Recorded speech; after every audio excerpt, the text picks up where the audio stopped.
happening? Shit. We're live.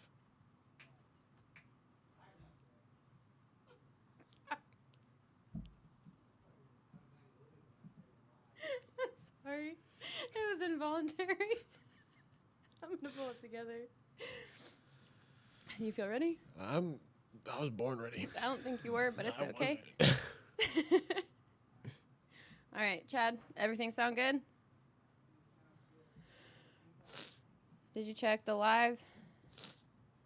Wow. Good morning. Huh? We're good? I don't want you to stop me once we get started. Like that one time. Everything's good? All right. Ladies and gentlemen, gnomes and trolls, welcome to The Most High Show. I'm your host, Sarah with an H, and joining me in the studio tonight is a very special guest to me, if not to you, my friend Skippey.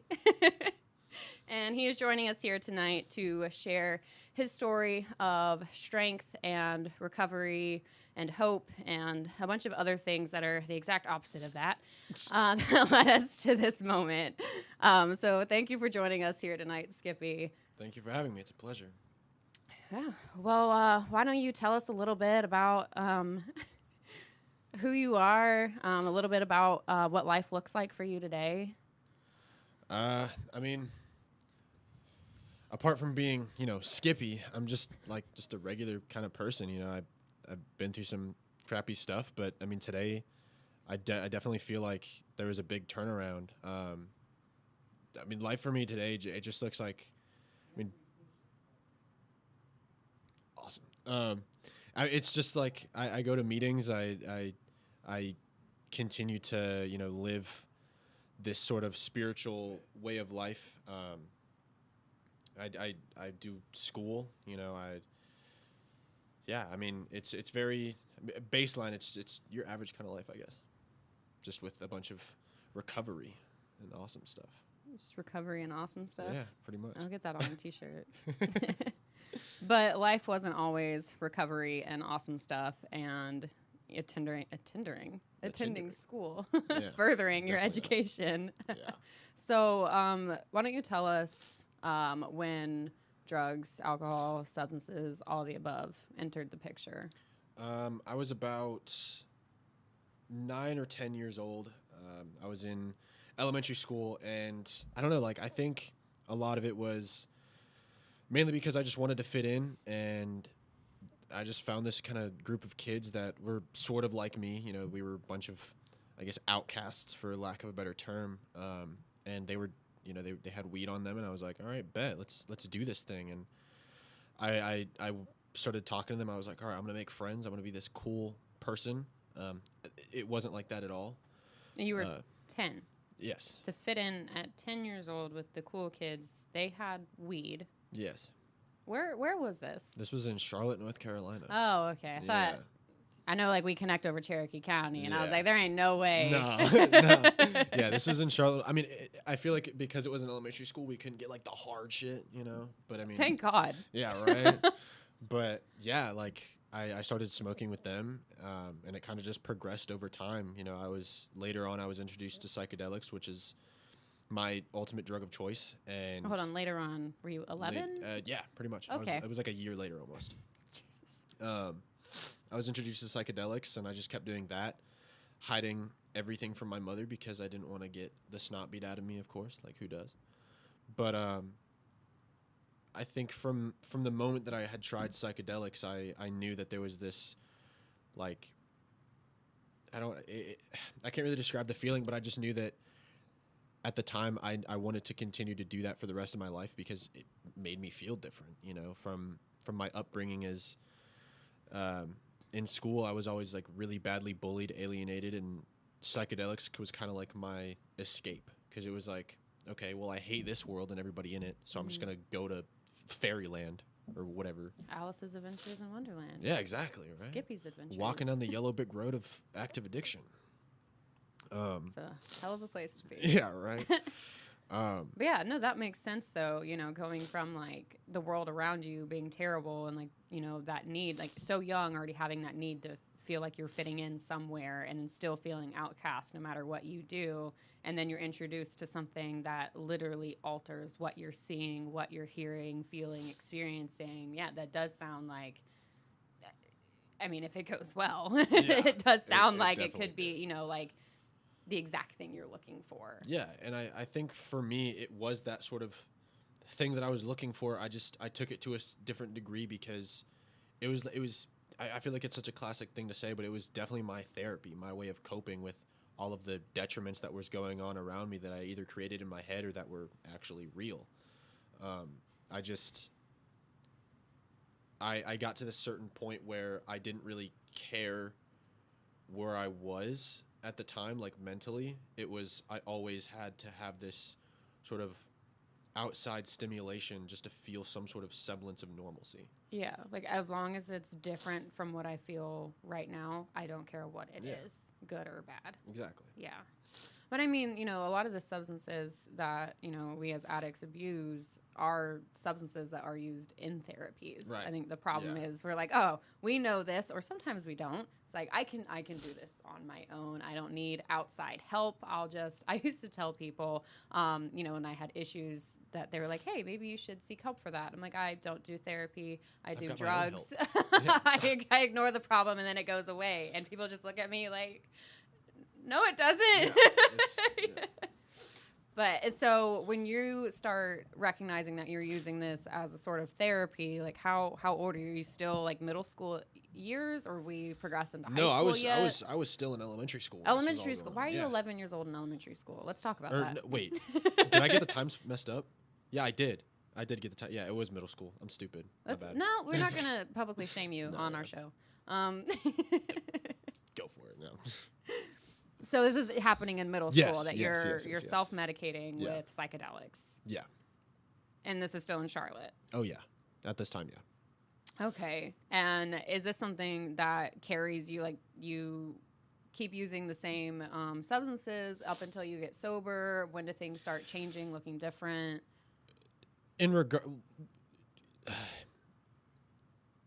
I mean, because there's a lot more that goes into that. Like, I definitely did continue to use psychedelics, but it progressed into other stuff.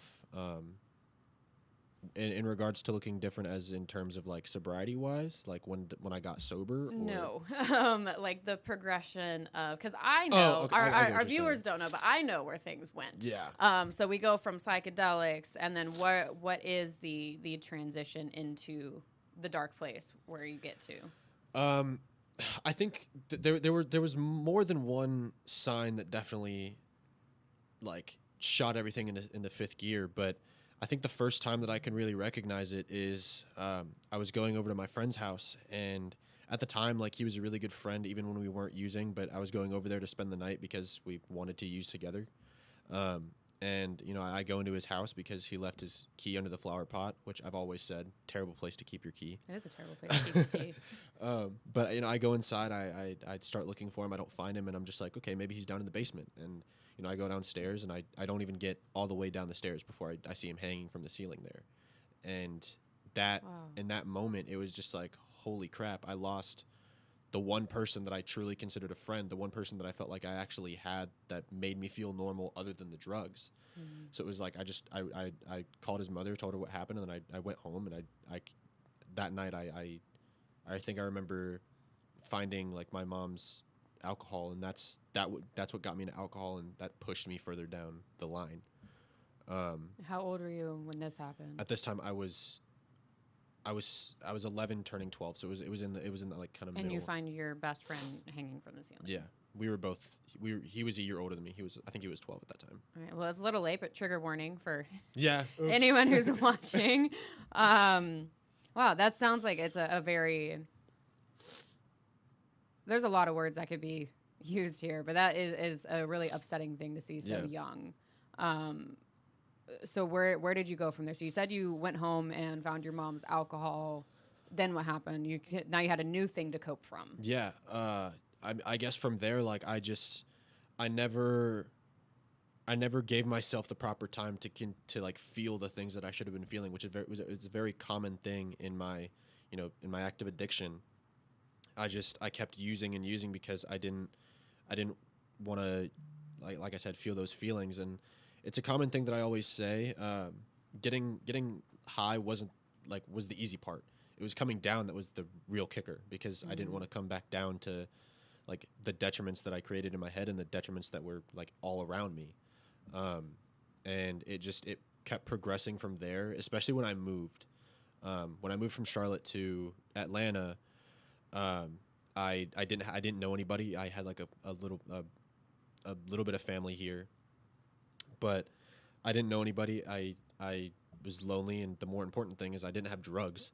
So I was just like, all right, well, No drugs in Atlanta. Yeah, You right. did it wrong. I mean, at the time, I just moved here. I didn't have a stash on me. But yeah, right. I kind of just wanted to end it all, and I had this big plan in my head, but I went to school that the next day after that, and I did find a kid who had connections. We bonded over weed because that's what he had on him, and I think from there, that's when like all of the true, like, that's when the bad stuff really started happening. Because I met a bunch of people through his brother, who was his dealer and became my dealer, and I just kept getting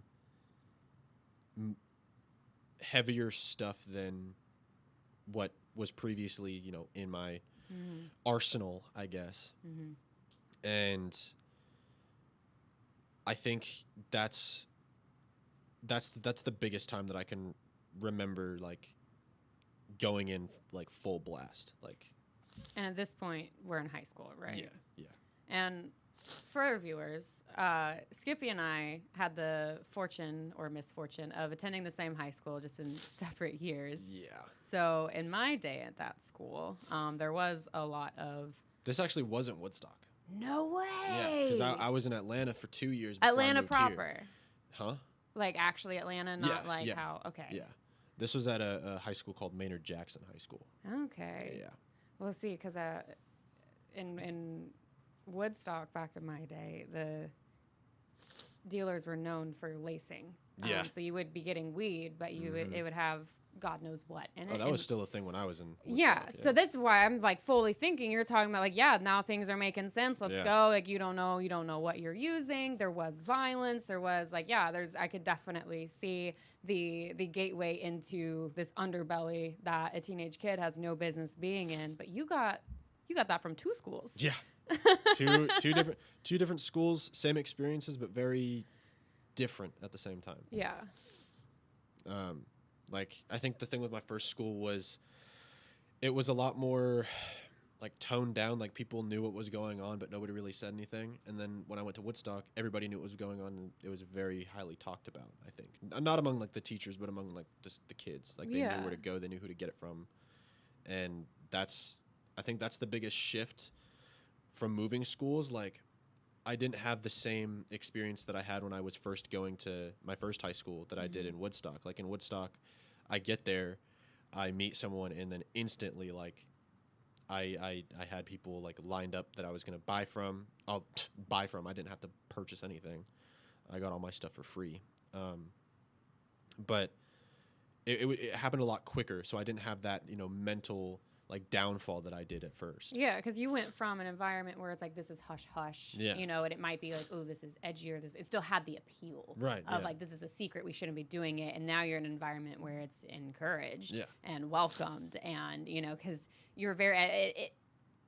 What I remember from being there is if you weren't doing these things, that was weird. Yeah, that's exactly my experience. But yeah, because I got offered so many drugs when I was there, but I was still a good kid. I wasn't interested yet, but here I am anyway. Good kid, yeah. So, but going from that culture shift of we don't talk about this to, if you don't do this, you're the outcast. So now you do you have that feeling of arriving, like you finally fit in? Exactly. And I say that very loosely because, like, I felt like I had come into this new, plane, I guess. But I still didn't fit in with anybody in the school per se. It was more of people from the outside that I really formed connections with. And I've talked about it before, but it was with one of my friends that I went to school with. I met a dealer that almost everybody knew, and I really fell into more of that kind of like older crowd where to them that world was like their entire life. And it was really daunting at first because I was like, holy shit, like I need to put on this persona of like a tough guy, and that eventually became who I was. And doing a bunch of really stupid, dangerously illegal stuff that I really didn't want to, I didn't want to, I guess, believe at first that I was actually doing. Like I wanted to hold up this persona of like, yeah, what I'm doing is justified because, I feel shitty on the inside. So I have to do this to rebel, I guess. It's okay because I'm doing it. Yeah, exactly. Like that whole woe is me mindset, it was so real for me at that time. But I feel like because I was so under the influence almost every day, I wasn't seeing the downfall at the time. Like I was fully under this delusion that I was in control of it. Like I knew what I was doing, and I could control what I used, when I could stop, but that's definitely wasn't the case. Yeah, especially when you're a teenager, you still think that you're untouchable. Yeah. Like, because like, as it's happening, like you feel like you understand so much, and like yeah, anything could happen to anyone, but it's like no, like everything that's happening right now is the most important thing that's ever going to happen, and I've got to figure out my life right now. And so if you're gonna be this edgy badass like rough kid, don't fuck with me, like that's gonna be your persona, that's your identity, that's your life path. That's how everything feels. So it definitely makes sense that you don't see the downfall that's coming, because it's you're the oldest you've ever been at that point. Exactly. You don't know that there's more to come. More will be revealed. So when does that disillusionment start to fall away? When does the veil start peeling from your eyes and you realize you might be fucked? Honestly, it didn't happen until after I came into recovery. Really? Like, yeah, it was a month almost after I first got sober. Not really. It was a month after I got into recovery, and that I really started to see like, oh my God, maybe I was wrong. Maybe I didn't really have any control over this. And it wasn't anything that I brought upon myself. It was brought upon me by an addiction counselor of mine. Originally, what happened was, which was the theme of the yearbook my senior year. I did something really stupid one night. I was really, really, really messed up on two very specific drugs, and I was like, oh hey, it'd be a great idea to go prank a smoke shop with a gun. And that's exactly what I did. And the next day I got arrested, charged with big charges for guns. The cops didn't think that was funny? No, they didn't, apparently. Yeah, I hate that, right? But I'm in jail for about a week and a half, going absolutely nuts. And then my mom, she gets me out, and then she tells me that she's gonna put me in Ridgeview. And that's where I go. I'm still using for like the first month-ish that I'm there, and my addiction counselor comes up to me and tells me like, so you're still using, right? And I'm like, yeah, but how did you know? And he's like, well, we take drug tests, so you're not that slick. And from there we get into this long-winded conversation, and he eventually says, so what do you want? Because what you want is what you're doing, and what you're doing isn't working for you anymore. And that's sort of the moment that I realized like something in my brain just clicked, and I was like, maybe this guy is onto something. And from there I just started going to my first anonymous meetings, and I think after a couple of times going to the meetings, like that's when the delusion started to really fade away, and it started to make sense. The picture was being painted for the first time. And so that happened like within a month of Yeah, a month, proper 2 months recovery, almost. where you're like completely raw dogging life, Yeah, the way pretty God much. intended. Yeah. I guess. So what was that, that experience coming into recovery? Because it sounds like it was against your will at first. Yeah, yeah. So what definitely. was that like, being, not wanting to be there, but then coming to want to be there? I think it was weird because, at the time I was only 18 and I still had this mentality of like, oh my God, I'm like the biggest bad. I'm on top of the world. And then coming off of that, getting, I guess, clean and, not having the influence of the drugs to, null or numb my mind from it. It was very daunting. Like everything just seemed to be happening at once. And I really fell in love with like all of the people there because it seemed like they had their lives together, even though that nobody really has their lives together. But everybody just seemed like happy and smiling. And admittedly, at first, I thought that they were all really messed up on drugs because you can't be happy without drugs. But I start listening to what they say, and a lot like they quite literally start telling my story, and I think that's when I found what I'd always truly been looking for, like a sense of belonging. And that's kind of like what kept me coming back. But, at the same time, I still had this mentality of, oh, I want to do this alone. I want to be the guy that sits in the back of the room that nobody pays attention to, which didn't last long. But yeah, it was the sense of belonging, the sense of fellowship that really, stuck with me at first. Yeah, I remember the first meeting I went to, I heard somebody talking about always feeling outside of, and then showing up to, a recovery place, and then finally feeling a part of. And Yeah. I was like, get out of my head. Because I always find it so interesting when people talk about, like thinking that everyone is still high if they're, happy. And because I never thought that about people. I never thought they were lying or anything. I just thought that they were stupid. Only if you're happy, you're not smart enough to like actually know what's happening. There's nothing to be happy about. Like what, like, Right. Peel the veil from your eyes, look around you. What's there to smile about? What's there to be happy about? We should all just drink the Kool-Aid now Exactly. and save the time. But no, that's great that you were able to, find a reason to stay, especially, at a young age, which is always super annoying to hear. It's like, oh, you got it young. Yeah. You're lucky. Yeah. No one likes to hear that. No. But, if you distance yourself from from how annoying it is, there's truth behind it. Yeah. Especially, seeing a teenager come into a recovery room. You often don't see the teenager again.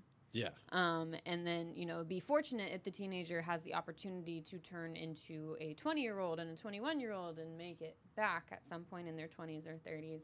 But oftentimes that's not what we see happen. Yeah. We see the person go back out and not get the opportunity to try again. Yeah. I feel like being as young as I was definitely a blessing that I couldn't really see.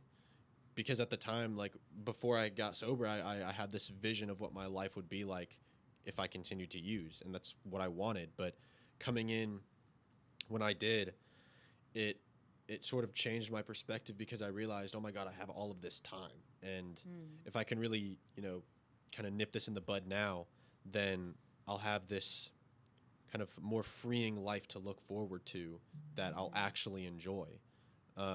And being so young, there's always going to be that person that's like, oh my God, you're so young. Like your experiences are kind of like smaller, or not smaller, but like less than was really tough to listen to at first, because it was like, so my experience doesn't count for anything.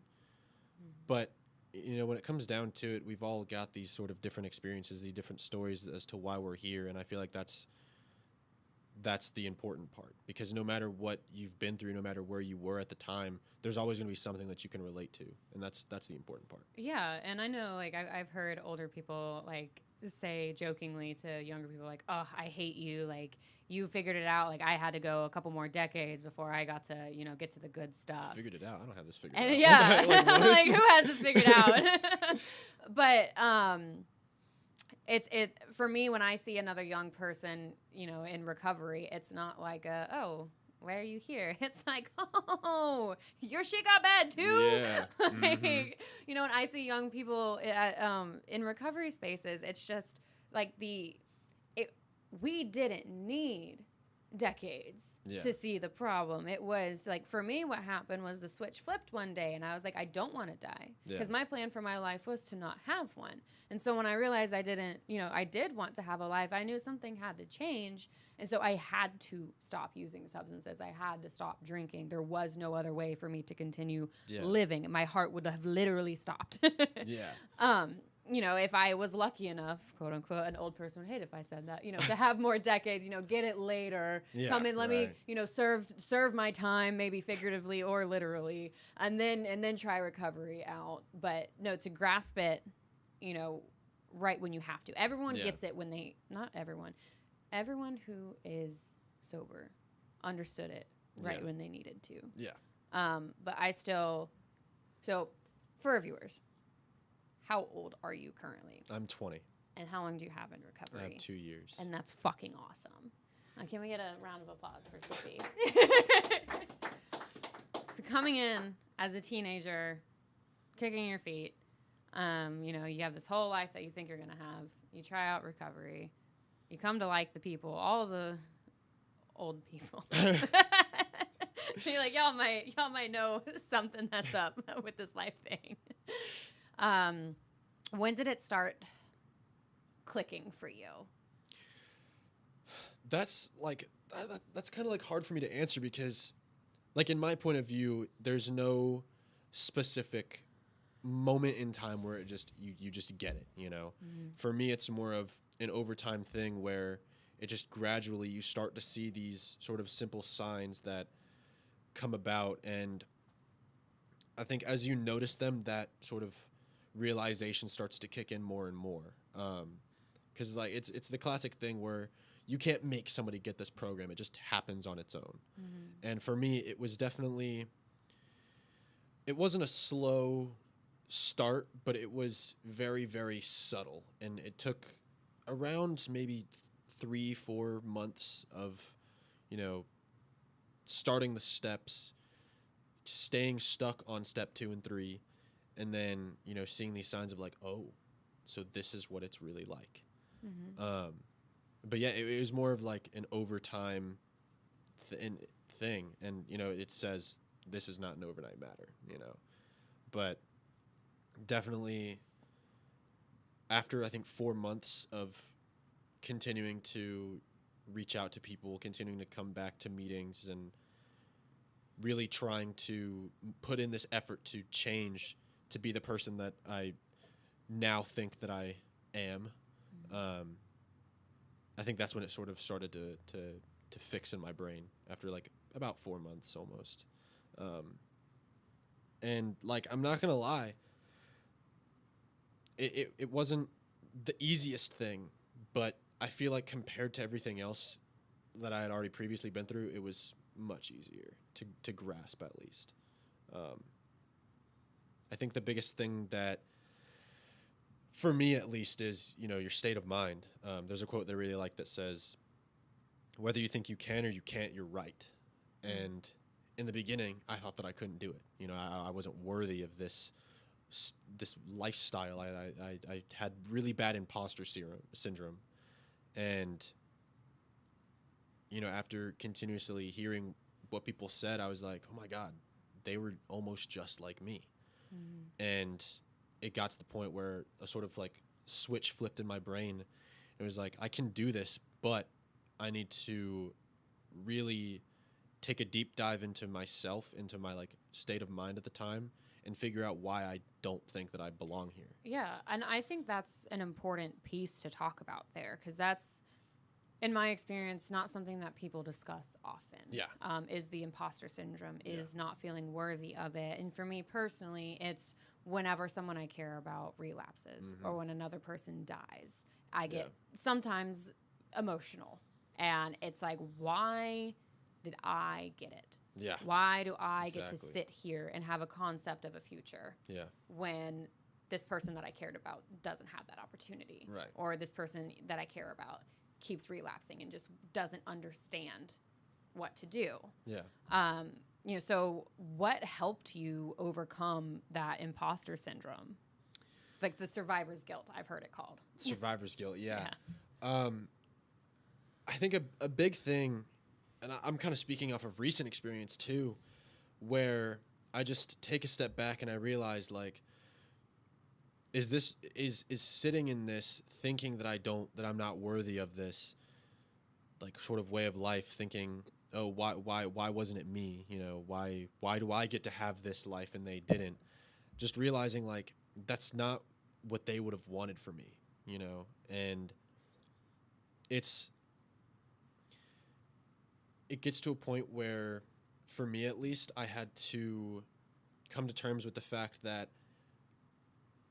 I get to continue to carry on this sort of way of life as a sort of memento to what they were, you know, like honor their memory by continuing to, you know, live how I would live if I were still with them. Yeah.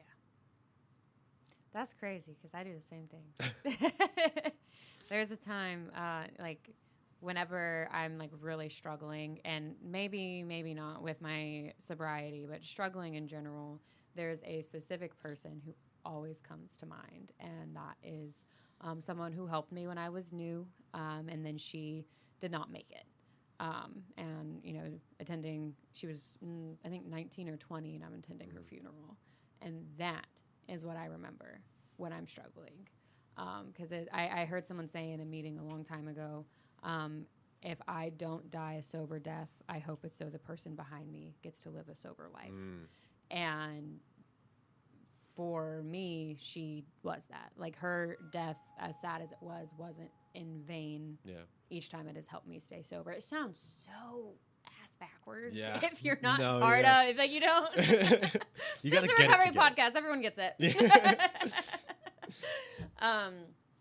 But yeah, just looking around, being like, it's for the person who didn't get to have this opportunity. Exactly. Wow. I'm glad you brought that up. And so, because I know what you're like at meetings and seeing you around recovery people. You are so when we became friends, I felt like I didn't have a choice but to be your friend. Nobody has a choice. And I loved that because when we met, I had just moved back to my hometown, and I was coming back to meetings that I hadn't been to in years. What a coinky dink. Yeah, what a coinky dink. And so I didn't really feel like I belonged there anymore. I'm like, wow, everyone I knew no longer comes here. You know, they've moved on or they didn't make it, and, you know, whatever reason. But you came up to me one day and you gave me a hug, and I was like, all right, I guess we're doing this. And it was a polite side hug. So I was like, okay, like, this is fine, but I guess we're doing this. And then you would sit next to me in these meetings. And we just became friends because you tolerated me making fun of you. I do that a lot. So I am not imagining new Skippey interacting with people like this. So at what point did you become that boisterous, like, hey, let's be friends type of person? Because you're very welcoming and inviting to the next person that walks in. I think I realized it when at this point I had gone back to Ridgeview for a second time because, you know, mental issues. But at that time I saw this one kid sitting alone, and I went up to him and I started talking to him. We go back and forth about, you know, our experiences, and I realized how alike we are. And I realized how much I needed that when I was in his position. And at that time, like when I first came in, I didn't really, you know, get that. And I had this sort of inner monologue of, oh, if I can give this kid what he needed in the exact moment that he needed it, maybe I can be like that for everybody else. Just like trying to make people feel like they're less alone. Because for me, the worst thing about going through something totally shitty is going through it alone. And I I always just try to bring that sort of attitude towards everyone where, if it's a newcomer, I automatically just am like, okay, maybe they need something. It might not be to vent. It might not be, a whole lecture on AA. It might just be a hug, and anything that I can do to make somebody feel like they're welcome, like they're not alone, is a win in my opinion. Because like I said, the worst thing about going through something is going through it alone. So that's kind of like why I kind of gravitate towards a lot of people. And it's so weird because I'm typically not a people person. Like I'm not believing that you're for not, a second. I mean, nope. You believe what you want. I will. I have a very, very small social battery. And a lot of the times it's like, okay, well, my social battery is drained, but that doesn't mean that I have to stop doing the right thing. So. Damn it, really? Yeah. Shit. I know, right? I'm going to sign up for that. I thought a drained social battery meant I get to be an asshole. No. But whatever. Yeah. It's just, I feel like when it comes to carrying, carrying the message, it might not necessarily mean the message of the program, but just the message of, being kind in general. Yeah. Like just being open to reaching out to the next person. Because it's like the classic thing of reaching out for help, but there's no help to be seen. And, if I can reach back, if I can, help them a little bit, pull them in, then I feel like I'm doing the right thing in my form of my higher power's eyes, I guess. Yeah. Well, I mean, that's like, the saying, you have to give it away to keep it. Exactly. Exactly. And gratitude is an action. I heard a long time ago, a grateful alcoholic stays sober. And to stay sober, you got to give it away. Yeah. Yeah, no, that definitely, I like that thought process of, what did I need when I was in that position? Because I remember, I don't know, when I was new, there was something that came over me, and I just introduced myself to every woman I saw at a meeting, and then very quickly stopped doing that. I don't know what happened. Going, being around recovery people that I don't know, desperately wanting to be like, hello, but being scared because, even though most recovery places are very welcoming, very inviting, like everyone belongs, but still having that, being used to rejection in so many spaces that it's daunting to just, open up with even your name. Yeah, or to just talk. Because it's like, what if they think I'm weird? Even though going up to strangers is literally what you do in recovery. Yeah. I mean, that goes back to what I was saying earlier about, wanting to be the guy that just sits in the back of the room, because I was in a new place surrounded by people that I didn't know. And there was a lot of fear of breaking out of this shell, because at the time I was like, what if I, open up? What if people see who I am and they don't like what I see? And more importantly, I don't like what I see. So I'm just going to, stay in my little corner and not talk to anybody. But after, going to hearing what everybody said and realizing, oh my God, these people are just like me. I feel like that's what I needed to be able to really start opening up, even if just to one person. Yeah. And that goes like I said, if I can, be that one person for somebody, then, that's kind of a win in my book almost. 'Cause like the fellowship is what kept me coming back.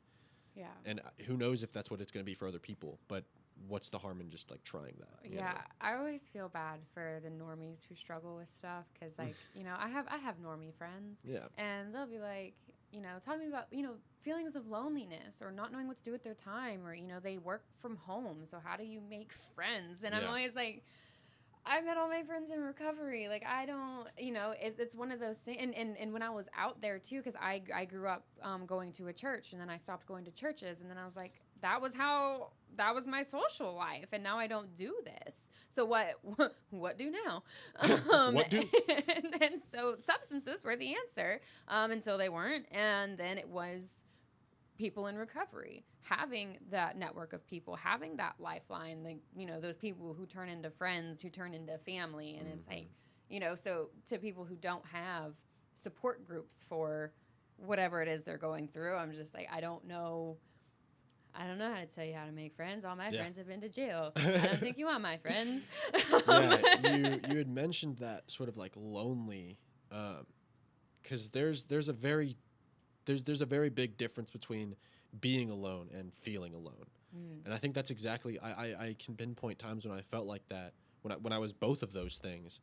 And I definitely had that feeling of being alone. And I still get that sometimes. Like, it's not something that just, you know, it's a one and done thing. You get it once and then it's gone. That'd be great, though. Yeah, right? Can we turn into that? Let's figure that one out. Just flip a switch in my brain real quick. Patent that.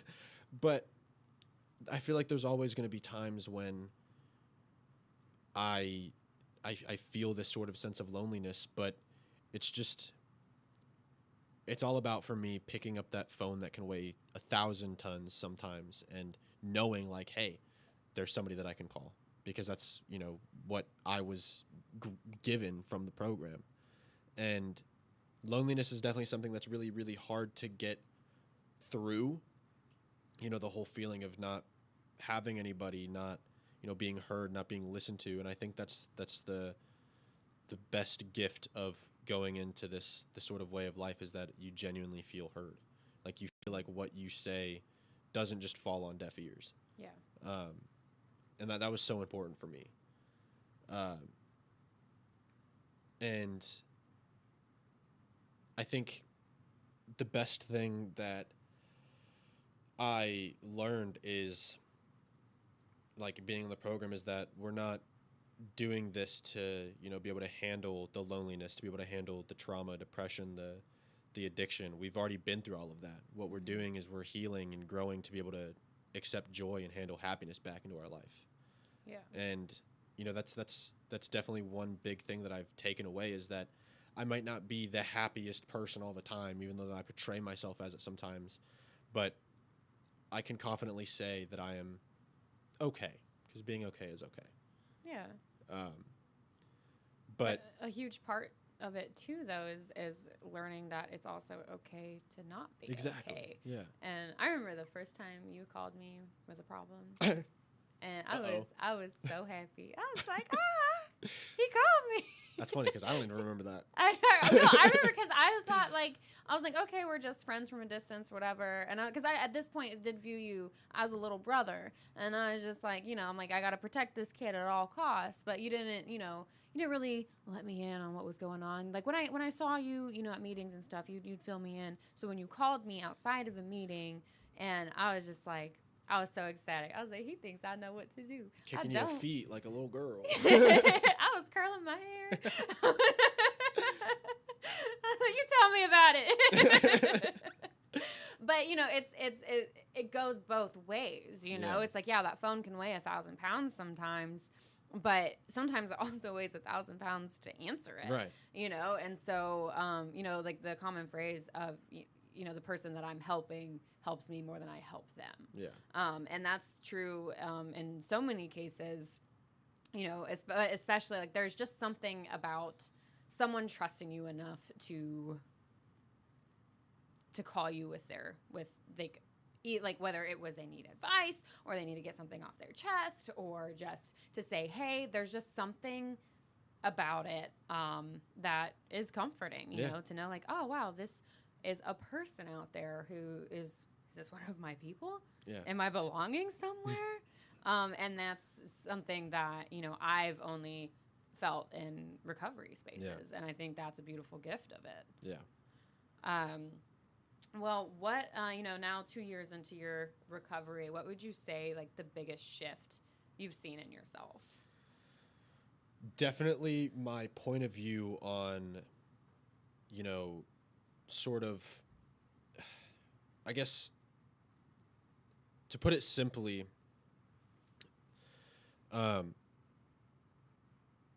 I follow this like sort of belief system that states that the ever continuing cycle of life is represented as flowing water, and that's exactly how I view it now. You've said it Where twice tonight. I already. have, yeah, I know. He 'cause said it before the show. I know. Everyone. I love it so much. But for me, when I think of flowing water, I think of like a river or a creek. You know, there's rapids, there's rocky bottoms, sandy bottoms, all of which can get me stuck. Is there bikini bottoms? I'm sorry. Maybe SpongeBob be doing that. Sorry, I had to. But it's what I do in those times that can, you know, get me out of it, because where there's those rocky bottoms, sandy bottoms, the water continues to flow on the other side. And that's exactly what my life will do. When I'm in those sort of like areas, I tend to, you know, focus on the past a little too much. I have a constant reminder of the past on my ankle. I have an ankle monitor, so. It's one of his fun nicknames. Jeez. Yeah. But, you know, it always comes down to a choice. You know, I can either sit in it and let it take over completely, or realize that this is just a temporary feeling for, you know, X amount of time, and then my life will continue to go on. You know, I feel like me, and honestly, like there's so many other people too that I talk to that get stuck in those detriments, that stay where they are, stay stagnant because it's comfortable. But for me, you know, just got to get comfortable in the uncomfortability and realize like this is just a fraction of a time in my life, especially because I'm 20. You know, I'm not going to feel this way forever. Eventually, somehow, some way, it's going to get, I don't want to say better, but easier to manage.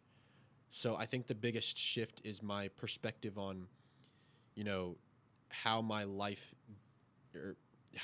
goes in proportion to the problems that I have. Like, not staying stuck in that same mindset that I always was in and was comfortable with. Because, you know, depression was so... For me, depression is like old familiar friends almost. Like when it hits, it's like, wow, I know this feeling. I like this feeling. I'm gonna stay here. Yeah. That's what it always used to be. Hell of darkness, my old Exactly. But song's older than you. yeah, whatever. But it's not my friend, you know. Yeah. It's just a temporary feeling of it's a temporary feeling based on certain aspects that are going on around me, whether they be good or bad, and, you know, finding the strength to make the choice to continue to move forward. I don't know if that made any sense, but I think for me, everything goes down to fear. You know, like there's the fear of what I always like to say: fear of failure, scared of success. It's a great song, by the way. You know, I'm scared to, you know, fail at what I'm doing, because who likes failing? You know, and you know, I know that if I slip up, then I'm just gonna go right. Ooh. Slipped up. Yep. If I slip up, I'm just gonna go right back down that rabbit hole that I was always in. But it's being scared of success for me looks like, oh well, I've done this thing. What's next? You know. But I think being scared of the unknown isn't really something that I can look at right now. You know, I have to take everything day by day, because, you know, tomorrow's never guaranteed. All I have is today. All I have is the present moment. And getting stuck in these depressive episodes where I tend to look at the past is taking away from what's going on right now. From me realizing like, oh, this is just a feeling in the spur of the moment. So who knows how I'm going to feel tomorrow, but let me just feel what I feel right now, figure out why I feel this way so I can, you know, get out of it and then move on. So did you think that you would ever get to a spot where you could just accept your feelings for what they are at face value? Oh, absolutely not. Absolutely not. Well, did you think, you know, when you were going through all the wild shit you were doing as a younger teenager... I'm not a teenager. Yeah, he's basically still a teenager. But did you think that you would be sitting somewhere where you actually have a concept of a future, where you have a concept of a good life, and not, you know, like what was your plan for when you were 20? What was that supposed to look like? When I was back then? Yeah. I thought that I was gonna be in Ohio because Why? so we had this house in Ohio, and I was like, man, this basement would be a perfect drug lab.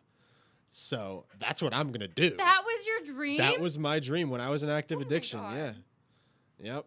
We had this house in Ohio. It was.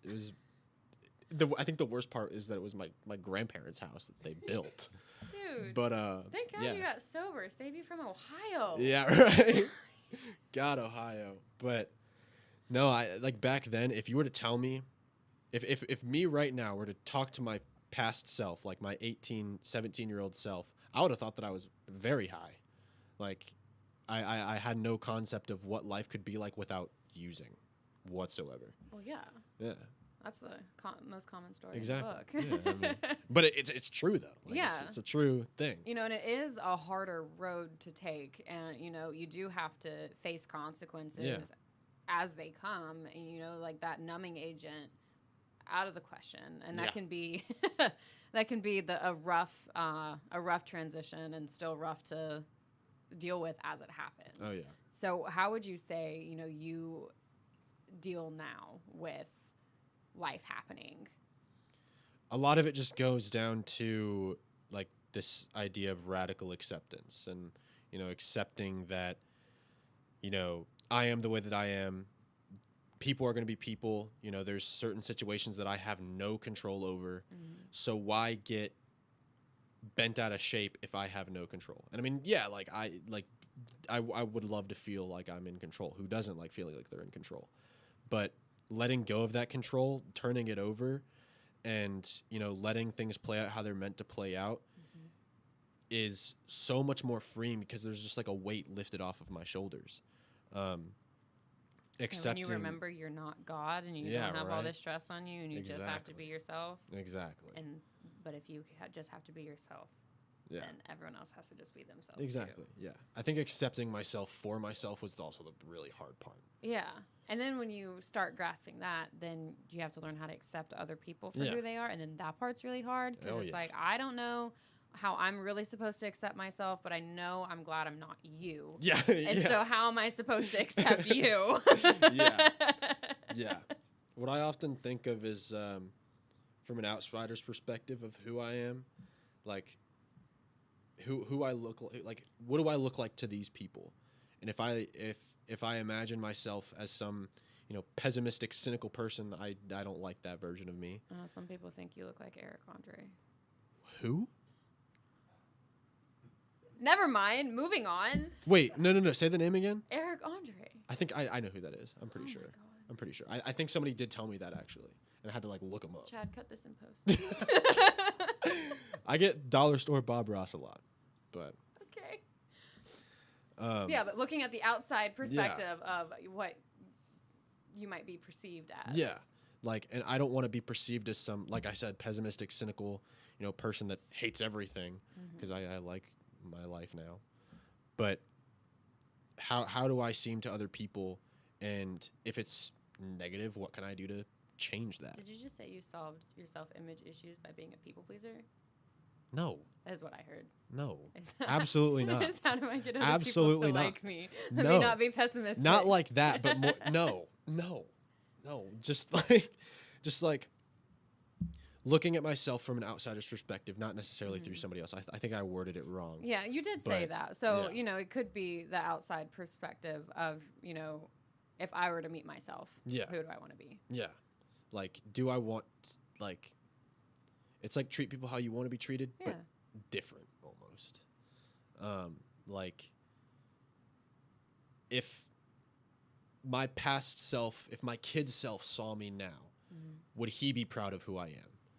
That's kind of like where it comes from. Like, okay. Yeah. And today, I think so. But all right. You never know. Well, as we wrap up here, thank you for coming on the show and being vulnerable and sharing your story.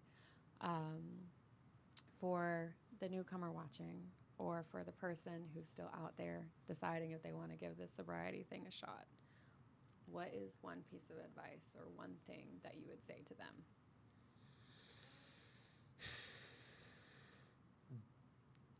It's so cliche, but cast fear aside, because all that fear is going to do is hold you in the exact same place that you're in. It's always it's really daunting at first, but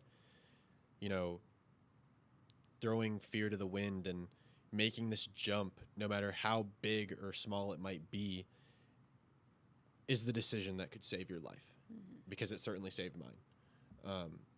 And just try to be vulnerable at first. You know, because when things are falling apart, when things seem like they're falling apart, sometimes they're just falling into place. So. Well, make sure you guys download the Most High Media app. All of our podcasts and documentaries are available to stream there. And thank you to our donors and sponsors who make this show possible.